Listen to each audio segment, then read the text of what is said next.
Người trong thôn đều bảo nấm đùi gà nhà tôi bán là thứ nấm ngon nhất trần đời. Thế nhưng mỗi lần trước khi làm nấm, mẹ tôi đều khóc, thay một chiếc áo mỏng tang nhìn xuyên thấu da thịt rồi một mình chui vào tầng hầm. Lúc trở ra, trên người mẹ luôn đầy những vết bầm tím, còn những cây nấm đùi gà kia thì lại tỏa ra mùi thơm kỳ lạ khiến cả thôn điên cuồng đổ xô vào tranh giành. Cho đến một đêm mưa nọ, tôi lén nhìn vào tầng hầm, bên trong đó vốn dĩ chẳng có cây nấm nào cả. Vừa qua Tết Táo Quân, cái lạnh của thôn làng trên núi như muốn len lỏi, buốt tận xương tủy. Tiệm ăn nhỏ của nhà tôi mở ngay đầu thôn vừa mới dỡ ván cửa, lão tộc trưởng đã xoa xoa hai tay bước vào. Dưới đế giày còn vương ít tuyết bẩn mới tan được một nửa. Thập Tam à, ông ta cười nịnh nọt, nếp nhăn nơi khóe mắt xô lại thật sâu, nấm năm nay có làm nữa không? Mẹ tôi, Lâm Thập Tam, đang lau bàn sau quầy, chiếc rẻ trong tay liền khựng lại. Dưới ánh đèn vàng vọt trong tiệm hắt lên nửa góc nghiêng của mẹ, tôi thoáng thấy môi bà mím chặt đến trắng bệch. Không làm nữa, giọng mẹ khô khốc, mệt người lắm, lại còn tổn hại thân thể. Ấy chết, ngoài cửa lại có mấy người đàn ông chân trúc bước vào, là Mã Đồ Tể, Vương Lái Buôn và Trương Thầy Đồ trong thôn, đều là khách quen cả. Mã Đồ Tể lớn giọng nhất, Thập Tam này, tay nghề của em thì bao nhiêu tiền cũng đáng, đầu bếp ở mấy nhà hàng lớn trên trấn có làm cũng chẳng ra được cái mùi vị kia đâu. Vương Lái Buôn nuốt nước bọt, ánh mắt hơi lơ đãng, đến giờ tôi vẫn nhớ cái miếng nấm năm ngoái. Chao ôi nó tươi ngon, suýt nữa là nuốt luôn cả lưỡi. Đêm nằm mơ còn thèm đến mức tỉnh giấc, tỉnh dậy gối ướt đẫm một vũng nước dãi. Mẹ tôi cúi gằm mặt, ra sức lau mặt bàn vốn đã sáng bóng, các khớp ngón tay căng ra trắng bệch. Lão tộc trưởng đặt xấp tiền đỏ ao đã chuẩn bị từ trước lên quầy rồi đẩy về phía mẹ. Thập Tam, đều là người cùng thôn cùng xóm, mọi người luôn mong nhớ đấy. Món nấm đùi gà này chỉ có nhà cô làm được, tay nghề tổ truyền mà bỏ đi thì tiếc lắm. Tôi ngồi xổm trên chiếc ghế đầu nhỏ trong góc tường bóc tỏi. Món nấm kia tôi từng ăn rồi, quả thật thơm đến kỳ lạ, nhưng ăn xong trong lòng lại thấy trống rỗng, cứ như vừa ăn trộm thứ gì vậy. Tôi không nhịn được bèn xen ngang, mẹ ơi, nấm đùi gà nhà mình rốt cuộc làm thế nào vậy? Sao nhà khác làm lại không ra được mùi vị đó? Đám đàn ông trong nhà đột nhiên im bặt một thoáng, sau đó đồng loạt cười phá lên. Tiếng cười không lớn, cứ rầm rì trong cổ họng, bọn họ đưa mắt nhìn nhau một cách quái lạ, như thể đang cùng chia sẻ một bí mật không cần nói cũng tự hiểu. Mẹ tôi đột ngột ngẩng đầu, trừng mắt lườm tôi một cái thật dữ tợn, trẻ con trẻ danh, đừng có nhiều lời, bóc tỏi của mày đi. Tôi chẳng dám ho he nửa lời, vội cúi đầu xuống nhưng đôi tai vẫn vểnh lên nghe ngóng. Bọn họ lại khuyên nhủ thêm một hồi lâu, trong lời nói không ngừng dỗ dành tâng bốc, số tiền trên bàn cũng ngày một xếp cao hơn. Cuối cùng Mã Đồ Tể ghé sát lại gần chút nữa, hạ giọng mang theo một sự thân mật khiến người ta thấy khó chịu. Thập Tam, cái phương pháp kia của em đã nuôi ngần ấy năm rồi, giờ không dùng nữa thì uổng phí lắm, thật sự rất tiếc. Bờ vai mẹ tôi khẽ run lên một cái, tưởng như không thể nhận ra. Bà chằm chằm nhìn xấp tiền dày cộp kia, nhìn rất lâu, cuối cùng mẹ cũng khẽ gật đầu, khẽ khàng một tiếng. Trong tiệm bỗng chốc bùng lên một trận hoan hô và cười nói rầm rì, trên mặt ai nấy đều hưng phấn đỏ bừng, cứ như thể được đón năm mới sớm vậy. Tối về nhà, bố tôi ngồi xổm trước bệ bếp nhóm lửa, mẹ tôi vừa bước vào cửa liền đi thẳng vào buồng trong. Cánh cửa đóng cạch một tiếng kín bưng, không còn động tĩnh gì nữa. Tôi sấn lại gần bố, vứt thêm một thanh củi vào bếp lò, lý nhí hỏi, bố ơi, mẹ đồng ý làm nấm rồi, món nấm đó rốt cuộc vì sao lại thơm như thế, có bí phương gì sao bố? Bố tôi, Trần Bá Quỷ, gõ gõ tàn thuốc, tàn lửa bắn ra, lóe sáng trong bóng tối lờ mờ. Bí phương à, bí phương gì cơ? Mẹ học từ chỗ bà ngoại ạ. Gia truyền đấy. Ông liếc nhìn tôi một cái, ánh mắt ấy nhòa đi trong ánh lửa bập bùng. Lúc mẹ mày gả qua đây, của hồi môn mang theo đấy. Tôi vẫn muốn hỏi tiếp nhưng trong buồng đột nhiên vang lên một trận khóc lóc kìm nén ngột ngạt. Tiếng khóc ấy cứ đứt quãng nghe mà trong lòng tôi hoảng hốt râm ran. Bố tôi xua xua tay, giọng điệu có phần mệt mỏi, trẻ con đừng có nghe ngóng linh tinh, đi ngủ đi. Tôi trở về căn phòng nhỏ của mình, nằm trong chiếc chăn lạnh lẽo mà tiếng khóc kia dường như vẫn cứ văng vẳng bên tai. Của hồi môn sao? Rốt cuộc là loại của hồi môn gì lại có thể khiến nấm trở nên thơm ngon đến vậy, mà lại khiến mẹ phải khóc lóc nhường này? Sáng hôm sau, trời vừa tờ mờ sáng, tôi đã nghe thấy trong phòng bố mẹ có động tĩnh. Bám vào khe cửa nhìn vào, tôi thấy hai mắt mẹ sưng húp như quả đào. Thế mà bà lại đang ngồi trước bàn trang điểm đã bong chóc sơn, lục tìm ra một chiếc áo lụa mỏng màu hồng đào.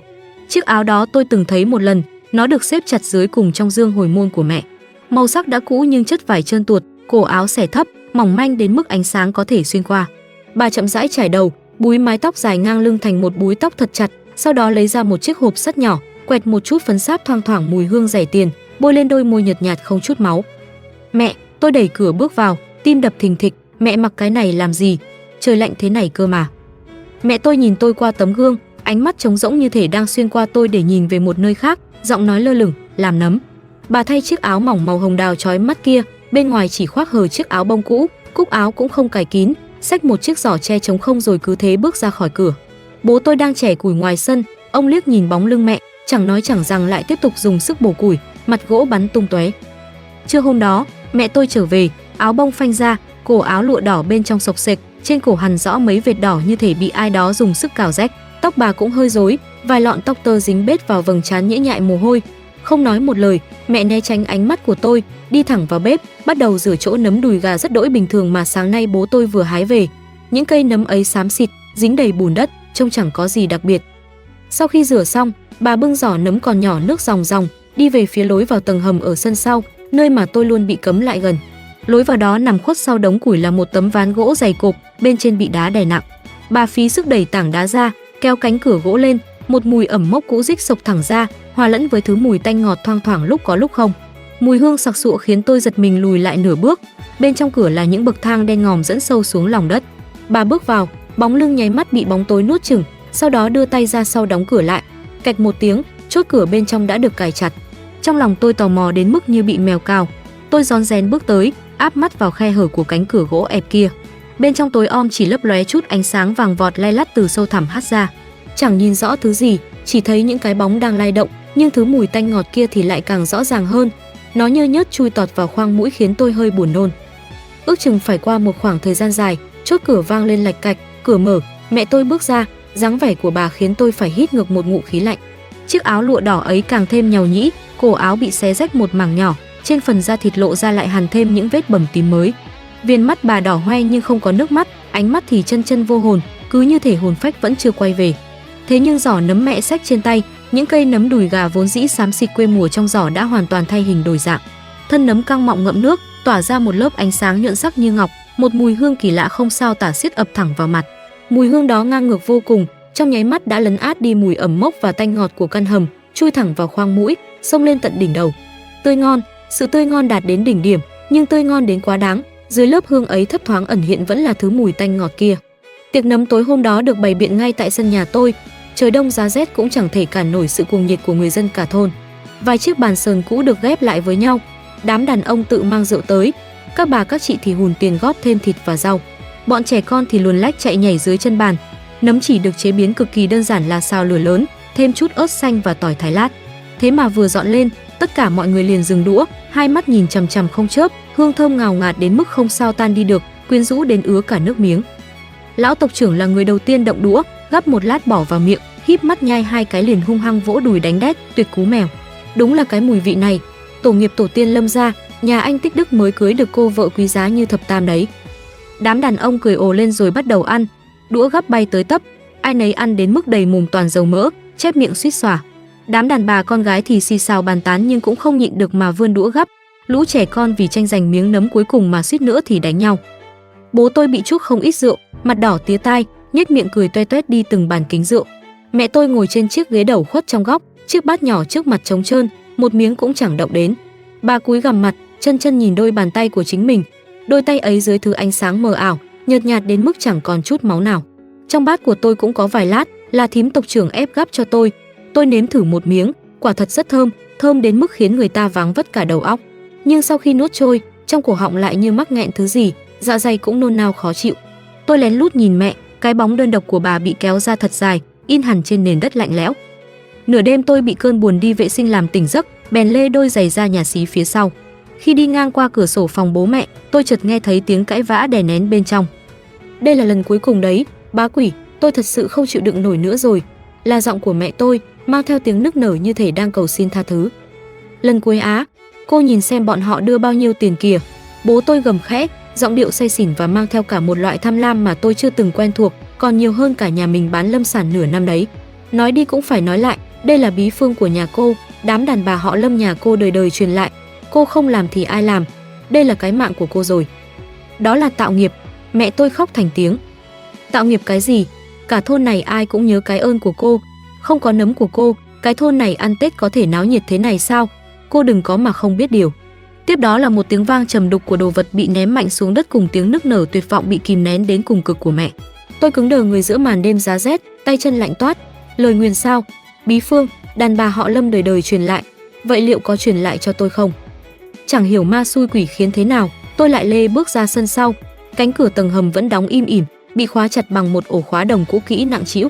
Tôi áp tai vào tấm ván gỗ lạnh băng, bên trong yên ắng đến rợn người.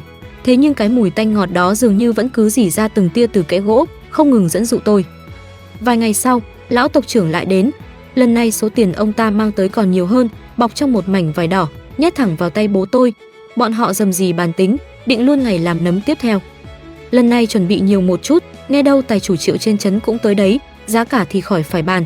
Lão tộc trưởng cười toe toét không thấy tổ quốc đâu. Bố tôi gật đầu lia lịa. Sau khi tiễn lão tộc trưởng đi, vẻ hưng phấn trên mặt ông có giấu cũng không giấu nổi. Sáng hôm ấy, tuyết ngừng rơi, bầu trời xám xịt.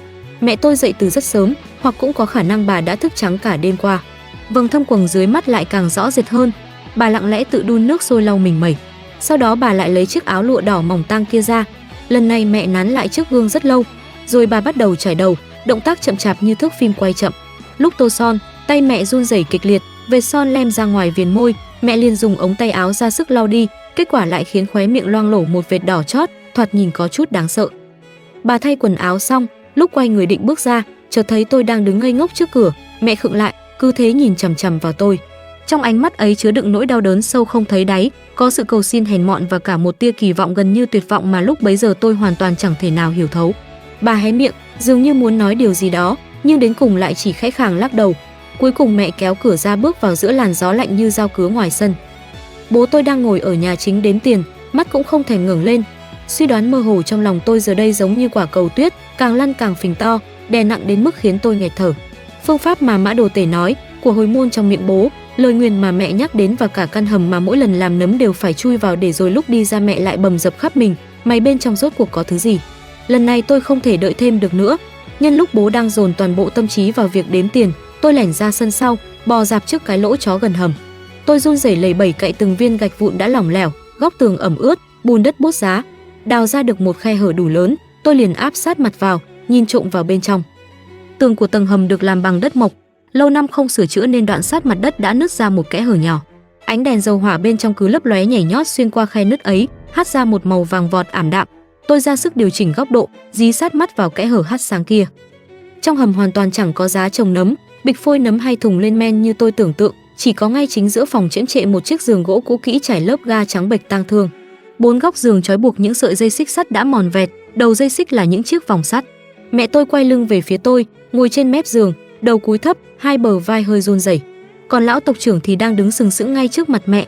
Xung quanh mép giường còn có mấy bóng người đứng đó.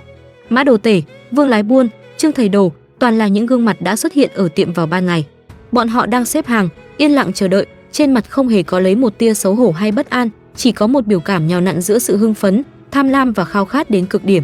Dưới ánh đèn dầu lay lắt, khuôn mặt bọn họ vặn vẹo tựa như những ác quỷ trốn nhân gian. Trên chiếc ghế đầu lùn tịt cạnh giường đặt sẵn một giỏ nấm đùi gà đã rửa sạch, bình thường đến mức không thể bình thường hơn. Mẹ tôi toàn thân bất chợt run lên bần bật cùng với chất lỏng sẫm màu nhỏ giọt bắn tóe lên đám nấm xám xịt trong giỏ đặt ngay cạnh. Tôi chăm chăm mở to mắt nhìn những cây nấm đó như thể vừa sống lại.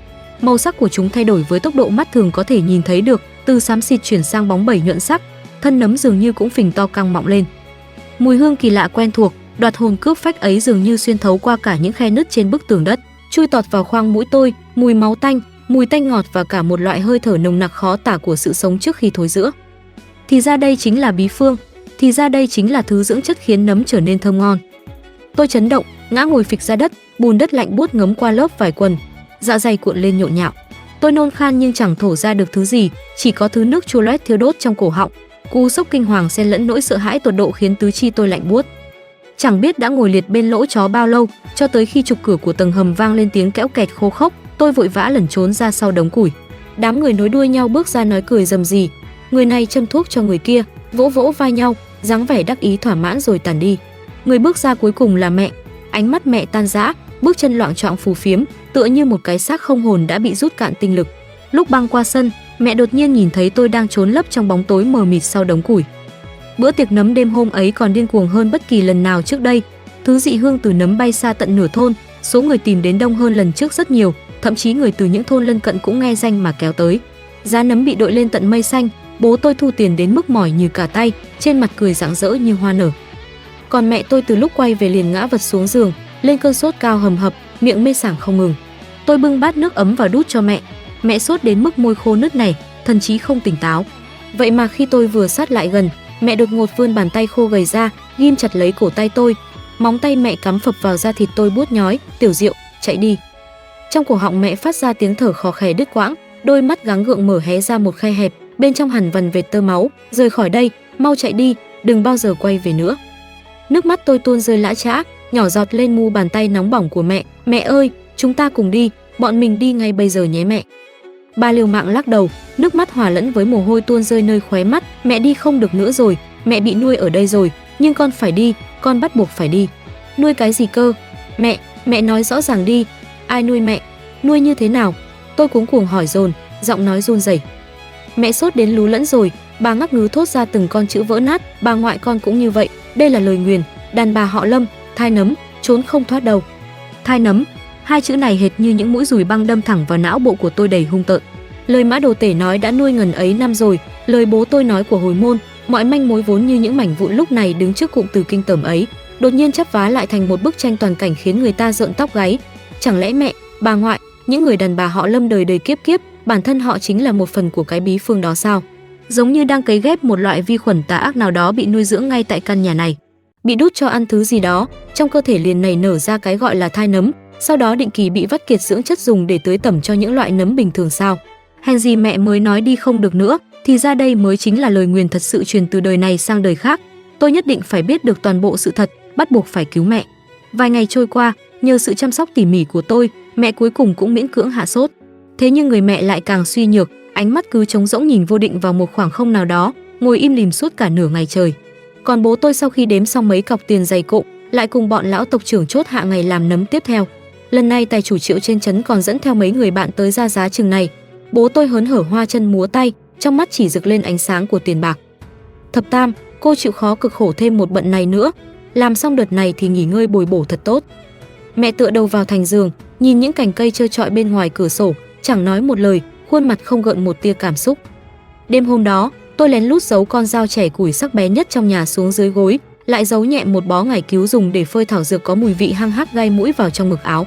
Sau đó, tôi lén ra ẩn nấp tại một góc khuất đằng sau đống củi ở sân sau từ trước, nơi mà tôi đã nhắm sẵn có thể nhìn thấu cửa ra vào của tầng hầm. Lần này tôi phải nhìn cho rõ từng kẻ chui vào đó, khắc ghi từng khuôn mặt một. Ngày hôm sau, mới sáng sớm đám đàn ông kia lại kéo đến, trừ những gương mặt thân quen, quả nhiên còn lòi thêm mấy người ngoại tỉnh ăn mặc chỉnh tề, nhưng ánh mắt cũng lộ rõ vẻ thèm khát giống y hệt nhau. Bọn chúng rầm rì trò chuyện, ánh mắt chốc chốc lại liếc trộm về phía cánh cửa tầng hầm, trên mặt phơi bày một loại hưng phấn tột độ của lũ thợ săn sắp bắt được mồi. Bố tôi vừa phát thuốc lá vừa xoa dịu bọn chúng, đừng vội, lát nữa anh em mình uống chút rượu cái đã. Rượu vào là tới màn kịch chính ngay. Cửa tầng hầm mở ra rồi lại khép vào. Mẹ tôi ngoan ngoãn tự giác chui vào trong trước. Tôi trực chờ một lát, ước chừng bố tôi và đám đàn ông kia vẫn còn đang bàn tán say sưa, lúc bấy giờ mới bò ra khỏi đống củi. Tôi khẽ khàng kéo tung cửa hầm, ngọn đèn dầu hỏa vẫn leo lét sáng nơi góc tối, ánh sáng tù mù. Mẹ tôi nằm liệt ở đó, đắp trên người một chiếc chăn mỏng đến mức chẳng còn phân biệt nổi màu sắc. Người cứng đờ không cục cựa, chỉ có lồng ngực đang phập phồng yếu ớt mới chứng minh bà vẫn còn thoi thóp sống. Tôi mon men đến mép giường, gọi khẽ, mẹ ơi. Bà không hề phản ứng. Mẹ, con là Tiểu Diệu đây, con dẫn mẹ đi trốn, bọn mình đi ngay bây giờ. Tôi gắng sức đỡ mẹ dậy, nhưng cả thân hình bà mềm oặt, nặng đến mức kinh người. Đúng lúc ấy, ánh mắt tôi lại vô tình va phải mép giường gỗ. Tấm ván giường ấy cực kỳ dày và cũ, viền mép thâm đen sẫm màu, giống như bị thứ chất lỏng nào đó thẩm thấu qua vô số lần. Hơn nữa, ngay chỗ gần đầu giường, khe nối giữa các tấm ván có vẻ không được tự nhiên cho lắm, có hẳn một đường lõm nông. Quỷ thần xui khiến thế nào, tôi men theo rãnh lõm đó, móc ngón tay vào rồi dùng sức cạy. Cạch một tiếng động nhẹ, một mảnh ván gỗ vung vức chừng 30 phân vậy mà lại bị tôi cạy bung lên. Dưới đó chẳng phải là một khung giường đặc ruột mà là một lối đi sâu hun hút tối tăm, hẹp đến mức chỉ vừa đủ cho một người chui lọt. Một chiếc thang gỗ xù xì thô ráp cắm rễ thẳng tắp xuống lòng đất sâu thẳm. Lẽ nào bên dưới vẫn còn giấu thứ gì sao? Tôi hít sâu một hơi, đạp lên chiếc thang gỗ kêu cọt kẹt trèo xuống dưới. Hầm ngầm còn lạnh lẽo và ẩm thấp hơn cả tầng trên. Phạm vi ánh nến có hạn, tôi cầm nến tự xoay người. Khi ánh sáng quét qua góc hầm, tôi vội vàng bịt chặt miệng mới không để tiếng hoảng mang tột cùng thoát khỏi cuống họng. Trong hầm chẳng có nấm cũng chẳng có phôi nấm nào, chỉ có 3 chiếc lồng sắt han rỉ xếp dọc theo bức tường ẩm ướt. Mỗi chiếc lồng cao cỡ nửa người, bên trong là một người phụ nữ đang cuộn tròn. Bọn họ ở những độ tuổi khác nhau, người già nhất tóc đã bạc trắng, gầy trơ xương, ánh mắt đờ đẫn nhìn vào cõi hư vô. Người trẻ hơn chút trông chừng hơn 30 tuổi, phần bụng nhô cao lùm lùm, to lớn đến mức bất thường. còn một người nữa trông nhỏ tuổi hơn, có lẽ chưa đến 20, trong ánh mắt vẫn còn sót lại chút kinh hoàng, nhưng nhiều hơn cả là sự tê liệt và tuyệt vọng. Bọn họ đều quần áo rách rưới, miễn cưỡng che đậy thân thể, trên cổ tay hoặc mắt cá chân hằn rõ những vết nung đỏ sẫm màu mờ ảo. Trong lồng chỉ có cỏ khô bốc lên mùi hôi thối. Chiếc lồng trong cùng bị bỏ trống nhưng lại được lót rơm rạ tương đối sạch sẽ, bên cạnh còn đặt một chiếc bát mẻ. Nơi này là trại chăn nuôi sao? Nơi chăn nuôi con người. Tiếng động của tôi đã làm họ kinh động. Người đàn bà già nhất chậm chạp quay đầu lại, đôi mắt đục ngầu nhìn tôi qua ánh nến. Bà ta nhe miệng để lộ hàm răng thưa thớt đen ngòm, phát ra tiếng cười khùng khục. Tiếng cười ấy vang vọng trong căn hầm tĩnh mịch, nghe mà sởn gai ốc. Ngươi mới đến à? Giọng bà ta khàn đặc như tiếng bể lò rèn rách. Đừng vội, sắp rồi, sắp đến lượt mày rồi. Các người là ai? Giọng tôi run rẩy không thành tiếng, bàn tay cầm nến cũng lẩy bẩy. Người phụ nữ ngoài 30 tuổi kia lên tiếng, giọng cũng khàn khàn nhưng lại mang theo một sự bình thản đến quái dị. Đàn bà họ Lâm đều là thai nấm, bị đút cho bí dược. Thứ mọc trong bụng không phải là đứa trẻ mà là giống nấm. Giống nấm chín rồi, nước đỏ bài tiết ra mỗi tháng, trộn lẫn với thứ dơ bẩn của đàn ông, chính là dưỡng chất tốt nhất, có thể khiến nấm trên núi biến thành hương vị cõi tiên. Tôi như bị sét đánh ngang tai, lảo đảo lùi lại phía sau, lưng va mạnh vào bức tường đất lạnh ngắt. Các người đều là đàn bà họ Lâm sao? Bà ngoại mày, bà cố mày đều từng được nuôi ở đây. Bà cụ dùng ngón tay khô quắt như cành củi khô chỉ về phía chiếc lồng trống trải được lót rơm sạch sẽ kia. Cái đó là để dành cho mẹ mày đấy. Đợi thai nấm của nó chín rồi, vô dụng rồi, không nặn ra được dưỡng chất tốt nữa thì cũng sẽ bị đưa xuống đây. Giống như bọn tao, làm mẹ giống, cho đến khi máu cạn, thịt sữa thì đem chôn ở núi sau làm phân bón hoa. Trong tích tắc, nỗi sợ hãi nuốt chửng lấy tôi khiến toàn thân tôi run lên bần bật. Làm sao để hóa giải? Tôi lao đến bên lồng sắt, cái thai nấm này làm sao để giải? Có thuốc giải không? Những người đàn bà đều lắc đầu, ánh mắt tĩnh lặng như cõi chết. Trừ phi hủy diệt bí dược và công thức, cô gái trẻ tuổi đột nhiên thì thào, trong ánh mắt cô lóe lên một tia hy vọng mong manh nhưng rồi lại vụt tắt ngay lập tức. Dưới gầm bàn thờ trong từ đường nhà tộc trưởng có một ngăn bí mật, nhưng không ai có thể lấy được. Chìa khóa nằm trên người tộc trưởng, từ đường cũng có người canh gác. Bí dược, công thức. Tôi lùi lại vài bước, dựa lưng vào tường, thở hồng hộc. Ánh nến chập chờn hắt lên những khuôn mặt vô hồn của những người phụ nữ trong lồng. Nghĩ đến số phận sắp tới của mẹ, nghĩ đến tương lai mà chính mình có thể cũng không thoát khỏi, một quyết tâm tàn nhẫn xen lẫn với sự thôi thúc muốn hủy diệt tất cả, đâm chồi từ tận đáy lòng tôi. Không, tuyệt đối không, tôi phải cứu mẹ, cứu những người phụ nữ này, cho dù phải thiêu rụi tất cả mọi thứ thành tro bụi. Tôi ép bản thân phải bình tĩnh lại, cẩn thận ghi nhớ cấu trúc của hầm ngầm, kiểu dáng ổ khóa của những chiếc lồng, sau đó nhanh chóng trèo trở lại tầng trên, đậy tấm ván giường lại, cố gắng khôi phục nguyên trạng. Liếc nhìn mẹ vẫn đang ngủ say, tôi lau khô nước mắt, nghiến chặt răng, bây giờ không phải lúc để khóc. Tôi gắng sức cõng mẹ trên lưng, quay trở lại mặt đất, sau đó đỡ bà nằm lên giường trong phòng tôi, rồi khóa trái cửa lại từ bên ngoài. Tiếp đó, dựa theo kế hoạch đã vạch sẵn trong đầu, tôi vội vã chạy đến nhà kho, tìm ra từng thứ mình cần. Cuối cùng tôi giả vờ hốt hoảng chạy đi tìm bố tôi. Bố ơi, mẹ cứ hôn mê bất tỉnh, gọi thế nào cũng không dậy, có vẻ như không xuống hầm được rồi. Bố tôi nhăn nhó mặt mày, thế thì biết làm sao? Mời đại phu à? Cái bệnh này đại phu cũng chẳng xem được. Mẹ dạy con rồi. Tôi cố gắng để giọng mình nghe thật bình tĩnh, thậm chí còn mang theo một tia khát khao tiền bạc giống hệt như ông ta. Chẳng phải chỉ là xuống tầng hầm ở một lát thôi sao? Những bước đó lúc mẹ mơ màng đã nói hết với con rồi, con làm được. Bố tôi như nhìn một con quái vật. Mày nói linh tinh cái gì đấy? Một con danh như mày. Con danh thì cũng là đàn bà họ Lâm. Tôi ngắt lời ông ta, cố tình nói đầy ẩn ý. Bí phương nằm trên người đàn bà họ Lâm, chẳng phải sao? Mẹ không làm được nữa thì chẳng phải đến lượt con sao? Dù sao thì sớm muộn gì con cũng phải học, đúng không? Sắc mặt bố tôi chợt đổi. Ông ta kinh nghi nhìn tôi chằm chằm, giống như lần đầu tiên nghiêm túc đánh giá cô con gái của chính mình. Nửa ngày sau, ông ta nghiến răng, dặn ra từng chữ qua kẽ răng, được, nhưng nếu mày làm hỏng. Sẽ không hỏng đâu. Tôi nhìn thẳng vào ông ta, mẹ dạy con hết rồi, nhưng bố cũng phải hứa với con, mời đại phu tốt nhất đến khám bệnh cho mẹ, dùng thuốc xịn nhất. Được, ông ta mất kiên nhẫn xua tay. Tôi thay một chiếc áo cũ màu đỏ sẫm màu hơn, kiểu dáng tương tự như chiếc áo mẹ thường mặc lúc còn trẻ. Khi đám đàn ông lại tụ tập ở sân nhà tôi, nhìn thấy tôi, tất cả đều sững sờ. Lão tộc trưởng nhíu mày, mặt mũi đầy vẻ không vui, bá quỷ, thế này là sao? Thập Tam đâu? Bố tôi lập tức nở nụ cười nịnh nọt, tiến lên giải thích, tộc trưởng, các vị ông chủ, thật sự xin lỗi, Thập Tam ốm liệt giường rồi. Đây là con bé Tiểu Diệu nhà tôi, đã được mẹ nó chân truyền, giống nhau cả, đảm bảo giống nhau y đúc, tay nghề của đàn bà họ Lâm không sai được đâu. Đám đàn ông đưa mắt nhìn nhau, kinh ngạc, do dự, nhưng rất nhanh, một sự hưng phấn và tò mò trần trụi hơn lan tràn trong ánh mắt bọn họ. Gã tài chủ Triệu kia đánh giá tôi từ trên xuống dưới, liếm môi cười dâm dật 2 tiếng, gà thịt có mùi vị của gà non, thử xem sao cũng được. Tôi kìm nén cơn buồn nôn cuộn trào trong dạ dày và sự thôi thúc hận không thể xé xác bọn chúng. Cúi đầu bưng giỏ che đựng những cây nấm bình thường đã được chuẩn bị từ trước. Các vị chú bác, ông chủ, theo luật cũ, cháu vào trong chuẩn bị trước, chuẩn bị xong sẽ mời các vị lần lượt vào thêm liệu. Nói xong, tôi không thèm nhìn bất kỳ ai trong số họ nữa, quay người đi về phía sân sau, đi về phía cánh cửa gỗ dẫn xuống tầng hầm. Cánh cửa đóng lại sau lưng tôi, ngăn cách mọi ánh nhìn. Tôi nhanh chóng đặt giỏ nấm xuống, lôi những thứ đã chuẩn bị sẵn trong người ra. Một gói bột lớn được bọc chặt trong giấy dầu, đây là thuốc mê liều cao nhà tôi dùng cho gia súc lớn.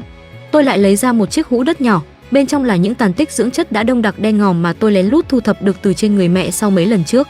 Tôi trộn một lượng lớn bột thuốc mê vào thứ cặn bã tẩm lợm này, khuấy đều, sau đó bôi lên ga trải giường, rắc lên đám nấm trong giỏ.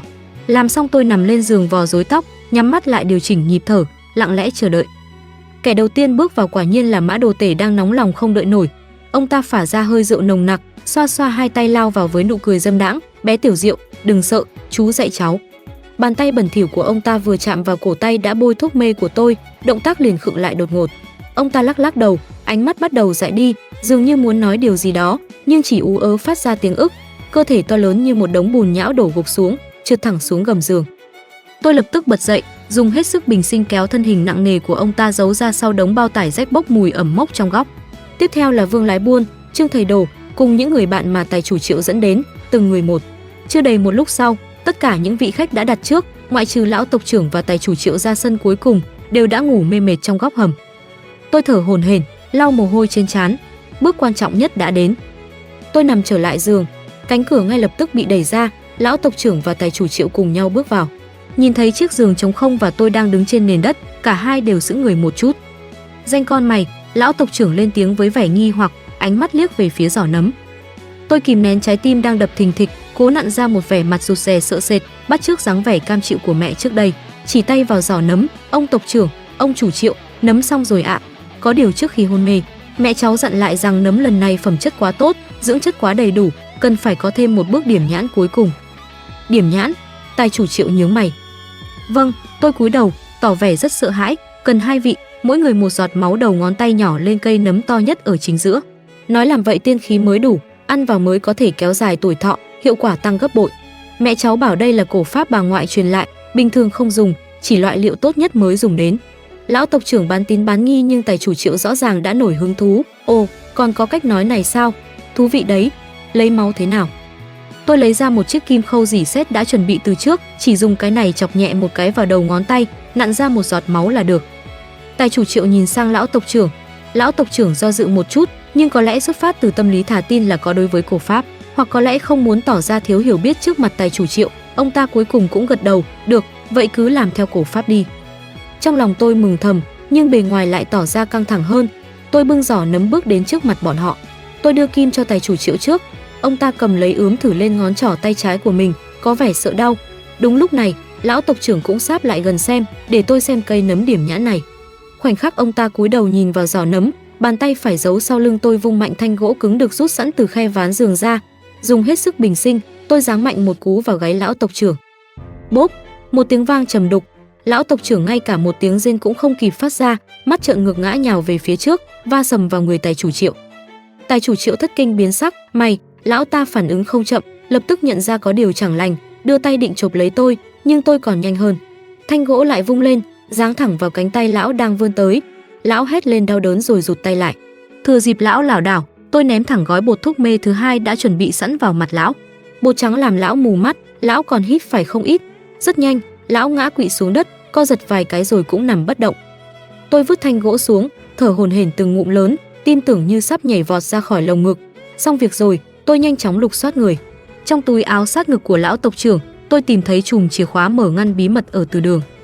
Tôi nắm chặt chùm chìa khóa trong tay, sau đó nhanh chóng dọn dẹp hiện trường, kéo cả lão tộc trưởng và tài chủ Triệu ra sau đống bao tải, chất đống cùng với những kẻ trước đó. Đếm sơ qua, tổng cộng có 8 người. Tiếp đó, tôi vội vã lau sạch những dấu vết thuốc mê lộ liễu trên người và trên ga trải giường, chỉnh đốn lại quần áo và đầu tóc, hít sâu vài hơi, cố gắng trấn tĩnh nhịp tim đang đập cuồng loạn, rồi tôi mở cửa tầng hầm. Bố tôi đang đứng đợi cách cửa không xa.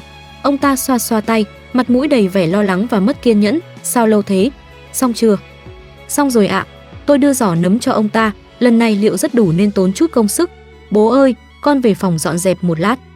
Bố tôi cầm lấy giỏ nấm, nghi ngờ tức khắc tan biến, mặt mày hớn hở, tốt tốt, con gái tôi đúng là giỏi giang, con cứ nghỉ ngơi đi, việc còn lại để bố lo. Ông ta bưng giỏ nấm nâng niu như báu vật đi ra sân trước. Nơi đó, đám đàn bà trẻ con và những gã đàn ông chưa đến lượt vào trong đã mỏi mắt mong chờ từ lâu. Nhìn ông ta khuất bóng sau cánh cửa, tôi lập tức quay người, không quay về phòng mà lật qua bức tường đất thấp lè tè ở sân sau trèo ra ngoài. Đêm đen gió lớn, phần lớn người trong thôn đều tập trung ở sân trước nhà tôi chờ chia nấm ăn tiệc. Trên đường vắng tanh vắng ngắt, tôi lách mình vào từ đường, vung tay khép nhẹ cửa lại. Trong từ đường tối om, chỉ có mấy ngọn đèn trường minh trên bàn thờ đang leo lét ánh lửa to bằng hạt đậu. Bàn thờ rất lớn, rất nặng. Dựa theo lời miêu tả của cô gái trong lồng sắt, tôi ngồi xổm xuống, mò mẫm mặt đất bên dưới bàn thờ và mặt trong của chân bàn. Quả nhiên, ở phía sau chân bàn bên phải, tôi chạm phải một miếng gỗ hơi lồi lên to cỡ bàn tay, dùng sức ấn xuống, miếng gỗ bật tung ra để lộ một cái lỗ đen ngòm chỉ vừa đủ đút một bàn tay vào. Tôi run rẩy móc chùm chìa khóa bằng đồng thau ra, dò dẫm về phía cái lỗ. Bên trong quả nhiên có một ổ khóa. Vặn nhẹ một cái, kèm theo tiếng cạch rất khẽ, một viên gạch lát nền dày cộp bên dưới bàn thờ lặng lẽ trượt sang một bên, để lộ ra một ngăn bí mật sâu hơn. Tôi thò tay vào trong mò mẫm, đầu ngón tay chạm vào một chiếc bình sứ nhẵn thín, mắt lạnh cùng một cuộn đồ vật được buộc bằng dây da chạm vào thô ráp. Tôi lôi tất cả ra ngoài. Mượn ánh sáng le lói của ngọn đèn trường minh, tôi nhìn thấy đó là 3 chiếc bình sứ hoa lam to cỡ nắm tay, thân bình không có bất kỳ ký hiệu nào. Rút nút bần của một chiếc bình ra, bên trong là mấy chục viên thuốc màu đỏ đen, mùi tanh xộc thẳng vào mũi, chính là sự cô đặc của thứ mùi tanh ngọt trong hầm ngầm kia. Trong chiếc bình khác là một loại cao dán sền sệt màu xanh lục sẫm. Chiếc bình thứ 3 nhỏ nhất, bên trong chứa một ít bột màu vàng kim, ngửi có mùi hương kỳ lạ, lại khiến tôi sợ bóng sợ gió. Cuộn đồ vật kia là một mảnh da thú đã được buộc viền ngoài ố vàng, bên trên dùng thứ bột màu đỏ sẫm viết chi chít những dòng chữ và hình vẽ vặn vẹo, chi tiết cách đàn bà họ Lâm tạo ra thai nấm. Toàn thân tôi lạnh toát, không một chút chần chừ, tôi lôi từ trong ngực ra một bình dầu hỏa nhỏ đã chuẩn bị sẵn. Rút nút bình, tôi tưới toàn bộ dầu hỏa lên cuộn da thú và 3 chiếc bình sứ. Sau đó quẹt diêm, ngọn lửa bắt đầu bùng lên dữ dội. Không chút do dự, tôi quay lưng chạy vọt ra khỏi từ đường. Lúc tôi trèo qua bờ tường sau quay lại sân nhà mình, những âm thanh ồn ào ở sân trước đã đổi khác. Không còn là tiếng cười đùa chúc tụng nâng ly nữa mà pha lẫn tiếng la hét kinh ngạc, hoảng loạn và phẫn nộ. Chuyện gì thế này? Đầu tôi váng quá. Bố thằng trụ, ông sao thế? Tỉnh lại đi. Nấm này có vấn đề. Trần bá quỷ, mày giở trò quỷ gì thế hả? Tôi lặng lẽ tiến đến gần khe cửa trước nhìn trộm. Trong sân là một mớ hỗn độn, bàn ghế đồ nghiêng ngả, bát đĩa vỡ vụn, rượu thịt văng vãi khắp mặt đất. Những người ban nãy còn đang hân hoan ăn tiệc nấm, giờ phút này đã ngã trái ngã phải, một phần nằm liệt trên đất bất tỉnh nhân sự như những đống bùn nhão, một phần khác thì ôm bụng, mặt mày xám ngoét, lảo đảo đảo điên, vừa kinh sợ vừa phẫn nộ mà chửi rủa òm tỏi. Bố tôi bị mấy người vây quanh ở giữa, sắc mặt nhợt nhạt, mồ hôi nhễ nhại, đang cố gắng giải thích điều gì đó một cách vô ích nhưng chẳng ai thèm nghe. Ngay lúc ấy, từ hướng trung tâm thôn bỗng vang lên tiếng gõ chiêng dồn dập và những tiếng hô hoán mờ nhạt, cháy rồi, từ đường cháy rồi, mau cứu hỏa. Tiếng hô hoán ấy như đổ thêm dầu vào lửa. Những người còn cử động được ở sân trước ngay lập tức nổ tung. Một đám đàn ông theo bản năng định chạy về phía từ đường, nhưng đầu váng mắt hoa, chạy được vài bước đã ngã nhào. Phụ nữ la hét, trẻ con khóc lóc, cảnh tượng hoàn toàn mất kiểm soát. Thừa dịp hỗn loạn, tôi lẻn về sân sau, chạy tột xuống hầm ngầm, mở tung toàn bộ cửa lồng sắt, lần lượt đỡ bọn họ ra ngoài, sau đó lại lao vào phòng mình, dùng hết sức lực đỡ mẹ dậy. Mẹ, tỉnh lại đi, chúng ta đi thôi, ngay bây giờ. Mẹ tôi yếu ớt mở mắt, nhìn thấy tôi lại nghe thấy tiếng ồn ào hỗn loạn và tiếng hô hoán cứu hỏa loáng thoáng bên ngoài. Trong mắt bà lóe lên một tia sáng tỉnh táo và khó tin. Bà không biết lấy từ đâu ra một luồng sức mạnh phối hợp với tôi, lảo đảo bước xuống giường. Tôi cuống cuồng khoác cho bà chiếc áo bông và quần bông dày nhất. Mấy người chúng tôi dìu dắt lẫn nhau, chui qua lỗ hổng trên bức tường đất ở sân sau, rồi lảo đảo đâm sầm vào khu rừng đen kịt trên ngọn núi phía sau. Sau lưng hướng về phía thôn làng, ánh lửa đã nhuộm đỏ cả nửa góc trời. Tiếng la hét, tiếng khóc than, tiếng cứu hỏa hòa vào nhau thành một mớ hỗn độn. Chúng tôi không dám dừng lại, không dám ngoái đầu, men theo con đường mòn nhỏ bé mà tôi vẫn hay đi đốn củi, liều mạng chạy thoát khỏi ngọn núi. Không biết đã chạy bao lâu, phía chân trời hừng sáng màu bụng cá. Cuối cùng chúng tôi cũng vượt qua được sườn núi cuối cùng. Dưới chân hiện ra con đường đất quanh co dẫn lên thị trấn. Khoảnh khắc ấy, nước mắt tuôn rơi khỏi khóe mi tôi. Thôn làng nhỏ trên núi, nơi đã sinh ra và nuôi dưỡng tôi, nơi tựa như một cơn ác mộng ấy sẽ vĩnh viễn biến mất khỏi tầm mắt tôi. Ngoại chuyện, tôi và mẹ thuê một căn phòng nhỏ xíu ở một góc thành phố nhỏ cách xa quê hương, nơi chẳng ai biết chúng tôi là ai, ẩn danh đổi họ. Cơ thể mẹ suy sụp nghiêm trọng, cần thời gian dài để tĩnh dưỡng, đêm đến cũng thường bị ác mộng làm giật mình tỉnh giấc.